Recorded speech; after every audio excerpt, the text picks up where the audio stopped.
All right, optimization problem number 2. Farmer plans to fence a rectangular pasture adjacent to a river.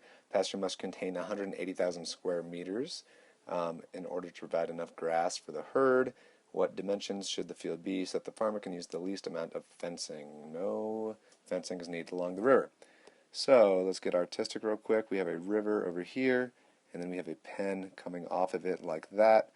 Let's call the bottom X, and let's call the top H, or that part there. Let's call that the height, not Y. You'll see Y in a moment.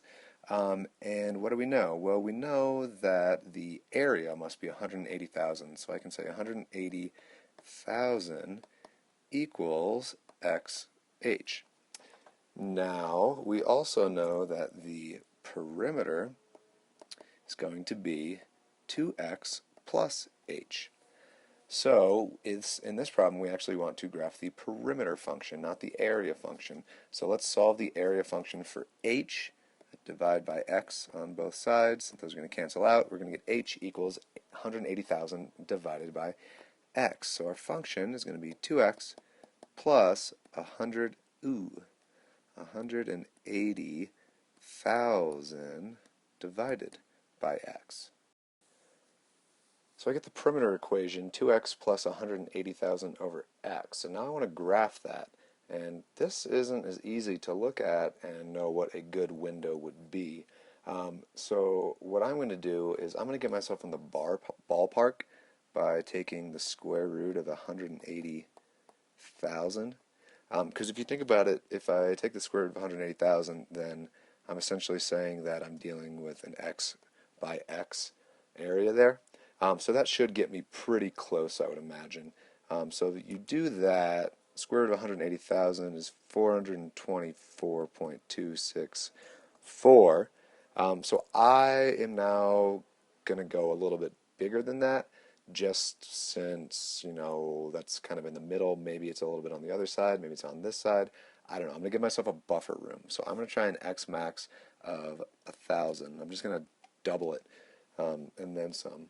And do an x min of 0, and again x is representing that x, and my y this time is representing the perimeter, and I'm going to go ahead and zoom fit at this point. Now if you also did a zoom fit on that right there, you'd notice that the y minimum value is actually 1200, so it's not 0. Don't be tempted just to think it was 0. Otherwise your graph would look incorrect. And then the y max was right about 17,000. So I'm glad we didn't just try to find this without any information. That would have been a lot of guessing. But when you graph this, you get a graph that looks pretty nice. It looks kind of like that. And then eventually it starts to go up. And it's obviously not all curvy like that. It's just hard to draw on this thing. So calculate that minimum value. Second, calculate 3. Left bound, type 0. Right bound, type 1,000. Hit enter. And it's going to tell you that the x minimum the minimum happens when x is 300, and y, again, which is our perimeter, is 1,200. So let's go to our perimeter function.